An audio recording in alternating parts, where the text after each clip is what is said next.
Rajasthan police परिवार कल्याण समिति श्री सुनीता गुर्जर के पक्ष में देवनानी के खिलाफ दिया कलेक्टर को ज्ञापन का क्यों धमकाया जाता है सरकारी कर्मचारी को।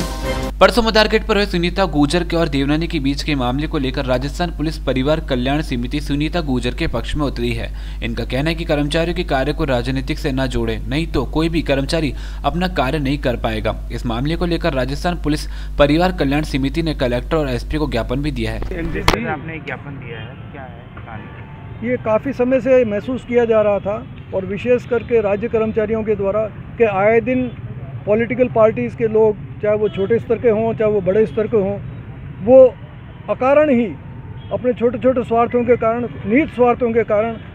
इन कर्मचारियों को वो धमकाते रहते हैं और धमका डरा करके अपने नाजायज़ काम करवाने का प्रयास करते हैं या अपनी दादागिरी बताना चाहते हैं या दबाव डालना चाहते हैं। अभी मदार गेट पे 18 तारीख को, इसी 18 दिसंबर को 2018 को ही मदार गेट पे नगर निगम की सहायता से traffic inspector Ajmer Shrimati Sunita Gurjar traffic का काम कर रही थी और सबको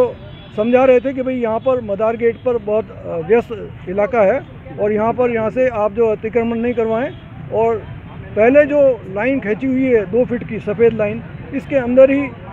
आपके जो ग्राहक आ रहे हैं उनके वाहन भी खड़े रहें और इनको भी इसी रहे ताकि यातायात आराम से चला चले। तो व्यापारियों ने उसका विरोध किया, तो जब समझाया गया तो उन्होंने हटाना चालू किया, लेकिन कुछ व्यापारियों ने जाकर के वासुदेवनानी जो कि यहाँ के माननीय एमएलए साहब हैं उनको फ़ोन किया, तो उन्होंने फ़ोन पर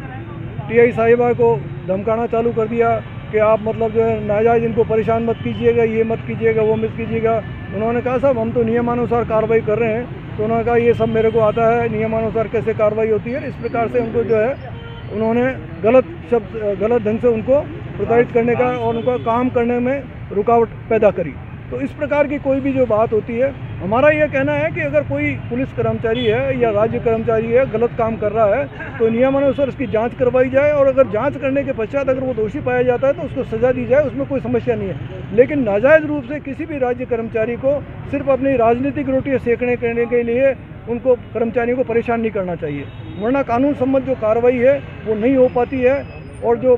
बेचारे निर्दोष आदमी हैं वो बिना मतलब ही जो है इसके भागीदार बन जाते हैं। और इस प्रकार से अगर दखलंदाजी आगे भी जारी रही तो जो राज्य कर्मचारी हैं, चाहे पुलिस वाले हैं, चाहे दूसरे हैं, पटवारी हैं, गिरदावर हैं, वो सही ढंग से अपना काम नहीं कर पाएंगे। इसी प्रक्रम में हमने आज श्रीमान कलेक्टर साहब को कॉपी दी है इसकी ज्ञापन की और श्रीमान एसपी साहब को भी दी है और मुख्यमंत्री महोदय को प्रेषित करने के लिए भी अनुरोध किया गया है कि साहब इस प्रकार की राजनीतिक दखलंदाजी आगे भविष्य में नहीं होनी चाहिए, वरना जो है ये जो पुलिस परिवार कल्याण समिति है ये इसके खिलाफ आवाज़ उठाएगी। भगवान सिंह, DYSP रिटायर्ड, पूर्व ट्रैफिक इंस्पेक्टर।